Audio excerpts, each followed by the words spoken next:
নমস্কাৰ state level recruitment commission চমুকৈ SLRCৰ ফালৰ পৰা এটা নতুন নটিফিকেশ্যন আহিছে।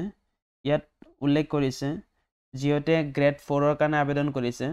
কিছুদিন পূৰ্বে গ্ৰেড 3 আৰু গ্ৰেড 4ৰ কাৰণে সাৰ্কুলাৰ দিছিলে আৰু 29 ডিসেম্বৰ 2023 তাৰিখলৈকে আবেদন কৰাৰ লাষ্ট তাৰিখ আছিল। যদি আপনি গ্ৰেড 4ৰ কাৰণে আবেদন কৰিছে তেনেহলে এই ভিডিওটো আপোনাৰ কাৰণে আৰু যদি সাৰ্কুলাৰ ভিডিওটো চোৱা নাই তেনেহলে এই আই বটনত দি আছে ভিডিওটো চাই লব পাৰিব। এতিয়া চাওক ইয়াত দিয়া হৈছে যিহেতু গ্ৰেড 4ৰ কাৰণে আবেদন কৰিছে, আবেদন কৰোতে যদি কোনো ধৰণৰ ভুল কৰিছে বা মিস্টেক হৈছে তেনেহলে এডিট অপচনটো আপোনালোকে পাই যাব। SLRCৰ ফালৰ পৰা এডিট অপচনটো প্ৰভাইড কৰিছে 18 জানুৱাৰী 2024 তাৰিখলৈকে এডিট কৰাৰ কাৰণে লাষ্ট ডেট থাকিব। এতিয়া চাওক এডিট কেনেকৈ কৰিব। প্ৰথমতে ক্যান্ডিডেট এজনে এপ্লিকেশন নম্বৰ আৰু পাসওয়াৰ্ডটো ভৰাই লগইন কৰিব লাগিব। লগইন কৰাৰ পিছত এডিট প্ৰফাইল মেনুত ক্লিক কৰিব লাগিব। ক্লিক কৰাৰ পিছত এটা OTP সেন্ড কৰিব, যেটো ৰেজিষ্টাৰ্ড মোবাইল নম্বৰ আছে হেতুত OTP টো ভৰাই ভেৰিফাই কৰিব লাগিব।